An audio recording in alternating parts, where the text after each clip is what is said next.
Hello there, Adam Bazalgette here, founder of Scratch Golf Academy. Today, let's talk about how to have good tempo and timing in your golf swing. No question, these are important. Tempo really refers to the amount of time it takes your swing to happen.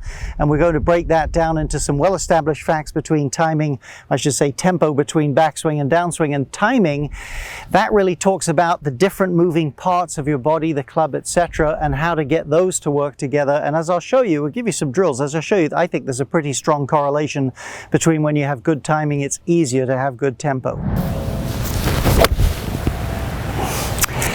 So tempo, let's touch on that one first.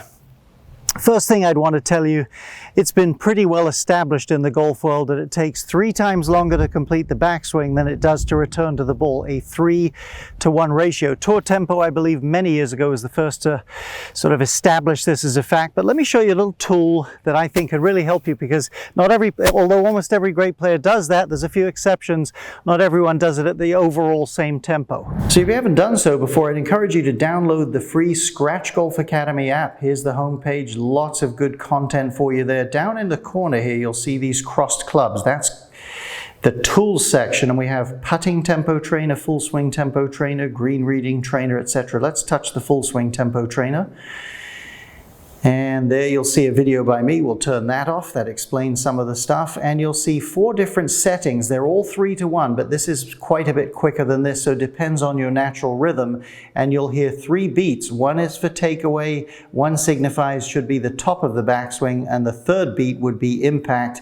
Let's get outside and try this thing out. So here's how I practice with the app. I'd look at that little video first, but I'm going to fill you in on the details. I'm setting it to 24-to-8. That's a pretty good feel for me, slightly on the slower side. I'm going to turn this on, and I'm not going to pay attention to that middle beat. I'm just initially going to see if I can get some correlation between the start, and don't wait to hear the beat and then start. Sort of flow as you hear the start, and then that 3rd impact beat. So start and 3rd beat. Let me try a couple. Just going to stick that there so you can hear it.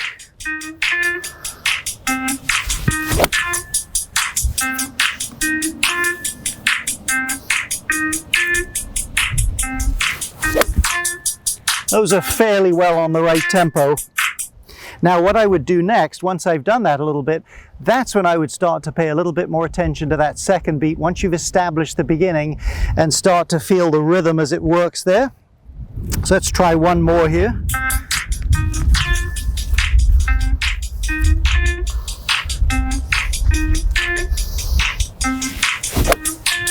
Maybe just a hair ahead of it there, but not too bad.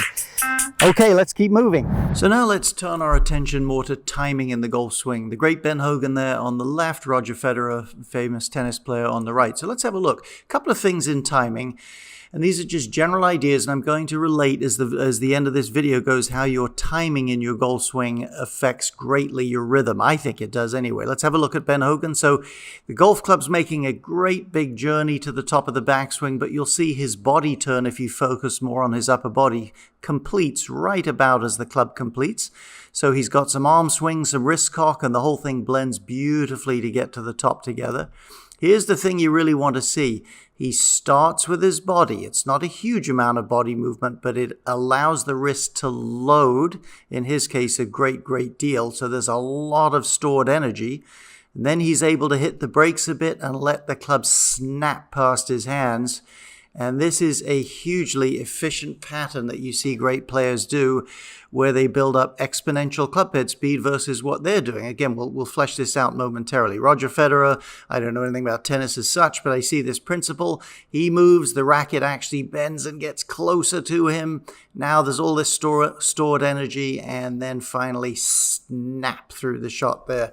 The racket pops properly. Efficiency of movement, good timing is going to be very important if you're going to have good tempo. In this video, we're not going to tackle the grip, the posture. These are very important things.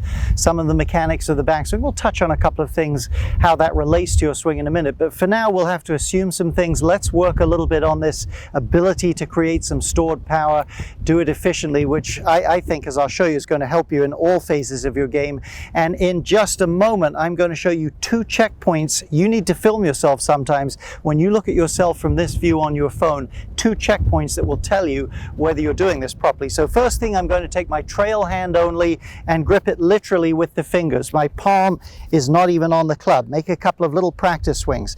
Now in this manner here, there's really no way I can control the club. And if I get a good flow of motion, as we saw the pro, you'll see how the club loads a little bit, and you'll see how freely and easily it relates. Once you've felt that, go ahead and make a more normal trail hand grip. And now it's certainly not tight. My wrist is loose. I'm about 2/3 of the way down on the grip. Again, a little bit of body motion, and I'm starting to feel the club respond to that, and starting to feel a little bit of pop in the club head. Now for 2 hands. Let's just jump in there and try a shot. Small scale. I'm really going to get soft here, and I'm going to feel how the club loads a little bit and just pops a little bit coming through. Again, I'll give you those 2 checkpoints in just a moment. And then what you do is keep going up and down the scale. Get a feel for it this way, fairly small swing. Start to feel the club working properly, and then begin to crank it up where you're starting to feel it on a bigger scale. So important you learn to load the club, create energy without all that effort. Let's check those 2 things you can look at on your video. 2 checkpoints. That's Tommy Fleetwood on the left, Jack Nicklaus on the right. So we're going to look, if you look at about horizontal in the backswing and you look at the angle between your lead arm and your golf club, you should see to one degree or another an increase in that angle. Obviously that is a much more acute angle than it was going back. And we'll see the same for Tommy there. To some degree or another, that angle must get more acute and the club should be closer to your body. The other checkpoint, if we go hands maybe just beyond that lead hip, something like that on the through swing, and this will vary quite a bit from player to player. That's one of the reasons I chose these 2 guys. And you draw a line, say, from chest through hands, the club should be on that. Should be beyond that. Should be beyond that. So many times, clubs down here, that's not what we're looking for. Well, we've put some effort into these videos. I hope you find them helpful. If so, perhaps consider subscribing, maybe a like or a thumbs up or whatever it is people do online. Appreciate that. Okay, so final thoughts here, kind of important. How, or at least in my opinion, how do you feel that poor timing, inability to do what we've just been working on, affects tempo generally? I'll tell you how I think it does.